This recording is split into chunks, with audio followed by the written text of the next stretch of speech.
Qomoon kan keenya, dhiigni kan keenya, gartokkeen keenya, ummanni Booranaa beela'ee jira. Kana hundi kan keenya iyyuu quba qabna. Karaa sooshaal miidiyaatiin, karaa adda addaatiin argaa jirra, dhaga'aa jirra.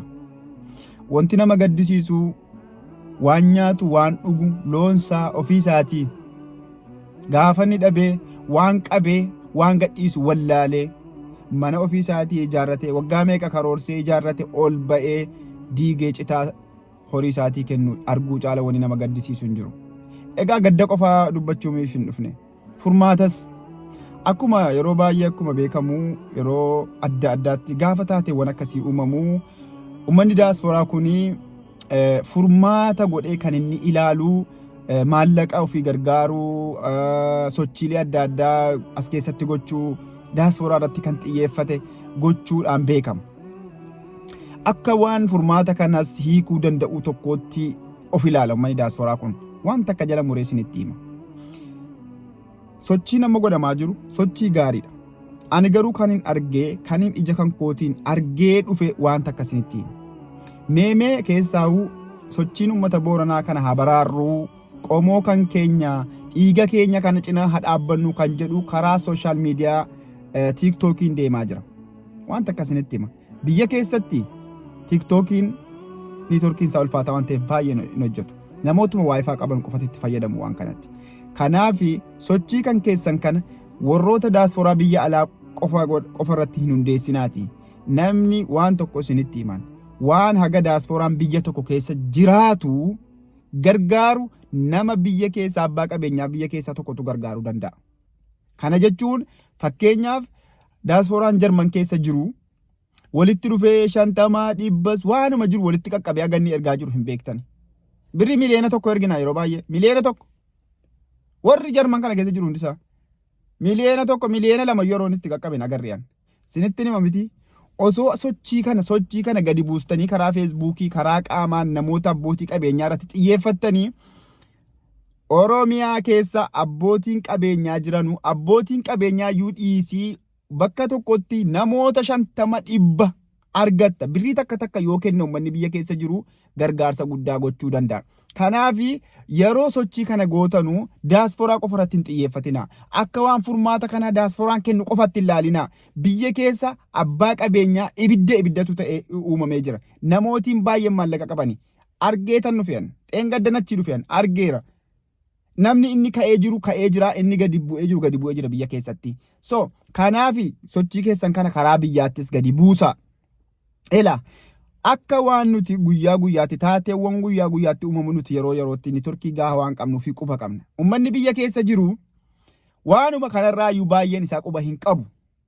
Namni kan keenya ganama inni hojjetu ni hojjeta, achi booddee guyyaa caatii isaa bitateetu iyyuu gara tokkotti magaalaa keessaa mataa isaa dhokseetu iyyuu bakka tokkotti dhaqee sammuu saraa godha. Waan baay'ee quba hin qabu. Oromoon dur quba waliin qabu, akkas ta'e ammayyuu quba waliin qabu Oromoon biyya keessa jiru baay'inaan. Namuma muraasa malee isinitti anima dhugaa jechuudha. Kanaaf sochii kan keessan baay'eesaa karaa barruutti deeffadhaa. Biyya keessaa sochoosaa waan kana bira haa dhaabbatanu. Jarman keessa namni jiru fakkeenyaaf akka Jarman keessaatti nama 5,000 10,000 yoo baay'ate yookiin 10,000 fayyita kanaa ol hin ta'u. Magaalaa tokko keessaa iyyuu magaalaa nagaa qabdu beelli irra hin jirre yookaan hongeen ittiin buune tokko yoo dhaqxee magaalaa tokko keessaa 50,000 argattaam nama.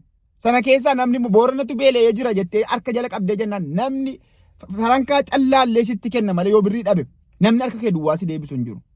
Diyaasporaan biyya alaa jira keessa jiru kun hundi kennaa jira. Kennaan jiru. Dhabeetu immoo dhabee miti. Qalbiidhuma isaatu gogee jira. Anuma wajjinuu qabatee qalbiidhuma isaa inni biyya keessaa garuu ati dhattee itti himte jennaan wannoonni tokko gaafa galgala ganama argitee dhageesse jettu noormaan sii ta'a. Garuu warra biyya keessaatii fi poostarii yookaan viidiyoo namni dubbatu kuniyyuu akka kanatti sirriitti hin banuufi. Gaafa dhattee garuu waa wayii ijaartee biyya keessatti akka amma fakkeenya Bangee Maarree akka jedhanii achumara taa'anii jara Finfinneerra taa'anii akkaawuntii bananii jedhan kanas miti.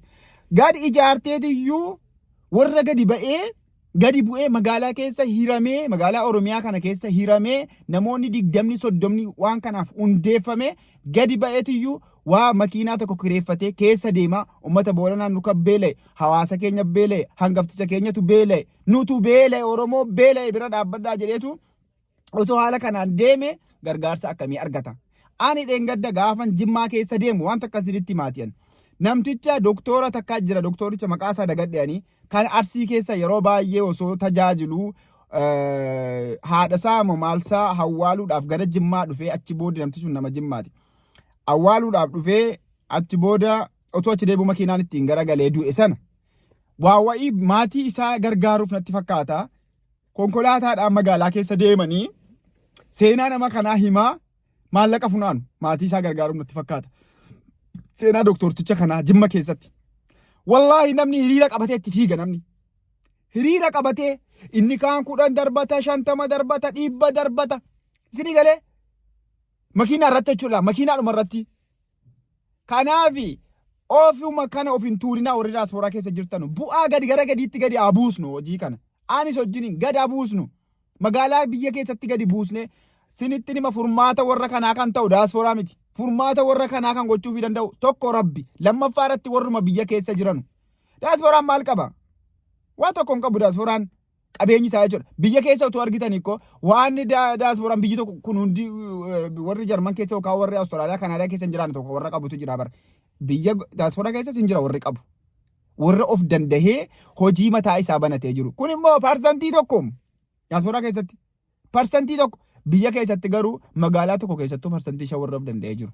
Kanaaf sochii jara kanaaf goonu dhugaadhumatti keessa keenyarraa goonaaf yoo ta'e hawaasa keenyaaf goonu ta'e waa gadi dhaabnee akkaawuntii banneetu maxxansitu hin taane namoota warra haqa namaa eeggatan warra dhugaadhumatti quuqama qabanu namni wayii ijaarame Oromiyaa keessa gad gadhiifamu. Adeemu Arsii, Jimmaa, Iluu, Wallaggaan, Harargee Baalee bakka beellee hin qabne hadeemu asifachi. Makiinaa tokko kontiraataa qabatee warra taa'ee pirootokoolii eeggatu sanaas miti. Warra taa'eetuma hawaasa keenya egeree irratti galcha raayyaas miti fakkeenyaaf. Hin danda'anu jarri akkanatti deemu namnu hawaasni iyyuu hin deemsisu waan ta'eef. Otoo jarri suuraa isin dagatanii suuraa isin wajjin kaana viidiyoo jedhanii uudha qabanii maal jedhan iyyuu wanti biraa hafa jarra sana jarra sagantuma waamanii sagantaa hojjetaniif itti waamuudha jedhatti. Warruma ijoollee ta'an warra hattuun taane warra kana magaalaa Oromiyaa keessa gadi gadhiisa. Nama 800 jedhamaa namiti wanti atattamatti nyaata atattamaa kan barbaachisu. Nama meeqa haa ta'u wallaahi miliyoona 8 haa ta'u Oromoonni gargaarrata.